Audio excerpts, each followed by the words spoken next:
Bonjour à tous et bienvenue pour cette 4e vidéo. Donc aujourd'hui nous allons voir les chandeliers japonais.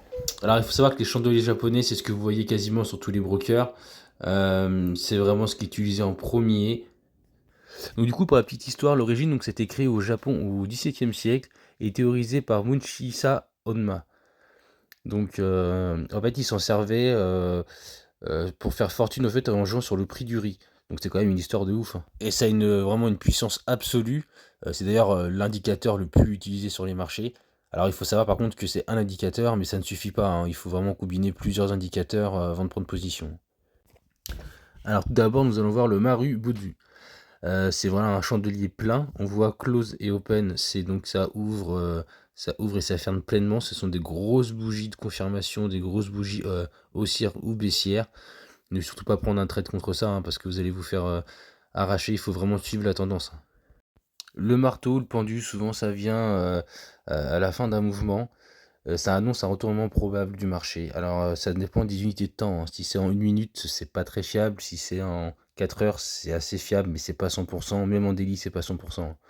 Mais voilà, c'est un retournement à venir, quoi. Les trois soldats, donc les trois soldats, voilà, ce sont trois bougies, donc ça peut être verte, hein, vert donc bullish, ou rouge, peu importe. C'est vraiment signe d'un mouvement assez important et d'un mouvement, on va dire, de continuation. Il ne faut pas, pareil, il faut pas prendre, faut pas être à contre-mouvement sur ces bougies-là. Et ensuite les fameux doji. Donc il y a différents doji. Et c'est bien de les connaître. Ils veulent pas tous dire la même chose. Déjà, ça signifie qu'il y a un gros combat entre les boules et les bières. C'est vraiment une grosse indécision du marché. Et ça indique donc un retournement probable ou une continuation du mouvement suivant le doji qu'on a. Après, ce qui est important, c'est vraiment la bougie qui vient après, hein. Par exemple, la doji en étoile, c'est indécision totale. Donc voilà, difficile de prendre un trade dessus.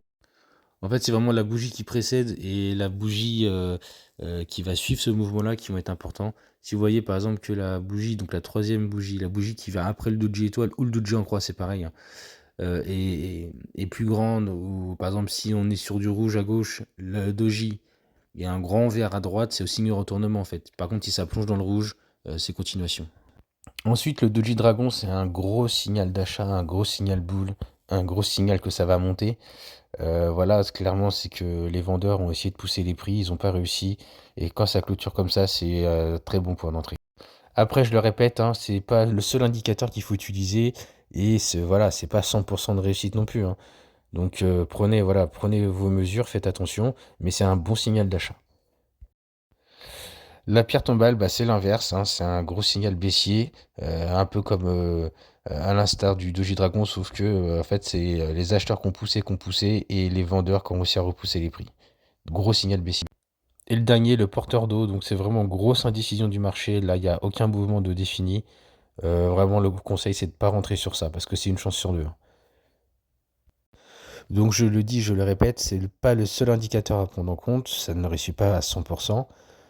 Plus les unités de temps sont faibles, moins vous avez de chance. Plus c'est haut, plus ça peut marcher. Par exemple, en 5 minutes, ça sera pas très puissant. Par rapport à un daily ou par rapport à un 4 heures où là, il y a plus de force, c'est vraiment plus puissant. Vraiment, il faut prendre des grandes unités de temps. Donc voilà un peu pour les chandeliers japonais. Bon, alors en 3 minutes, c'est très difficile, mais vous avez quand même les bases.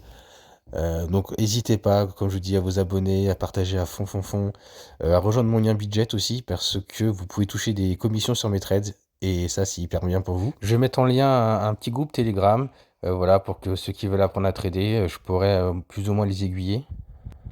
Donc maintenant on va bosser sur les indicateurs. Merci à tous et à plus tard.